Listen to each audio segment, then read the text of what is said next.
నమస్కారం అందరికీ. మన భారతీయ సంస్కృతిలో అత్యంత పవిత్రమైన గ్రంథాల్లో ఒకటి రామాయణం. కాని మీకు తెలుసా, రామాయణం ఒక్కటే కాదు, వాల్మీకి రామాయణం ఒకటి, రాంచరిత్మానస్ మరోటి. ఇవి రెండూ ఒకే కథ అయినా చెప్పే విధానం, భావం, దృష్టికోణం మాత్రం చాలా భిన్నంగా ఉంటుంది.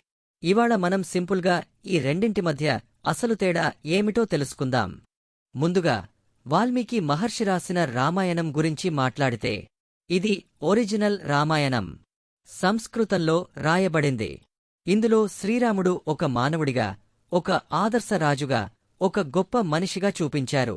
ఇక్కడ మనం చూసేది, రాముడు కూడా మనలాగే బాధపడతాడు, ఆలోచిస్తాడు, తప్పులు చేయకుండా జీవించడానికి ప్రయత్నిస్తాడు.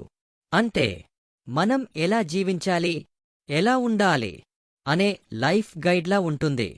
ఇప్పుడు తులసీదాస్ గారి రామాయణం గురించి చూద్దాం.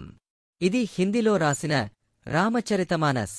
ఇందులో శ్రీరాముడు ఒక దేవుడిగా, భగవంతుడిగా చూపిస్తారు. ఇది భక్తిభావంతో నిండిపోయి ఉంటుంది. ఇక్కడ ప్రధానంగా ఏమి చెప్తుంది అంటే, రాముడిపై విశ్వాసముంచితే, భక్తితో ఉంటే జీవితం సాఫీగా సాగుతుంది అని. ఇప్పుడు అసలు తేడా క్లియర్గా చూద్దాం. వాల్మీకి రామాయణం జీవితం ఎలా జీవించాలి అంటే ధర్మం, నీతి గురించి ఉంటాయి. తులసిదాస్ రామాయణం దేవుడిపై ఎలా భక్తి పెంచుకోవాలి అంటే భక్తి ఇంకా విశ్వాసం. ఒకటి రాముడిని మనిషిగా చూపిస్తుంది, ఇంకొకటి రాముడిని దేవుడిగా చూపిస్తుంది.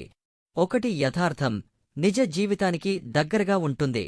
ఇంకొకటి ఆధ్యాత్మికత, భక్తిమీద ఎక్కువ దృష్టి పెడుతుంది. సింపుల్గా చెప్పాలంటే, వాల్మీకి రామాయణం లైఫ్ నేర్చుకునే పుస్తకం, తులసిదాస్ రామాయణం భక్తి పెంచే పుస్తకం. ఇద్దరూ చెప్పినది ఒకే కథ, కాని భావం వేరు, దారి వేరు. కాబట్టి ఈ రెండు కూడా మన జీవితంలో చాలా ముఖ్యమైనవి. మీకు ఏది ఎక్కువగా నచ్చింది? ధర్మం నేర్పే వాల్మీకి రామాయణమా, లేదా భక్తి నేర్పే తులసిదాస్ రామాయణమా? ఈ వీడియో నచ్చితే లైక్ చేయండి.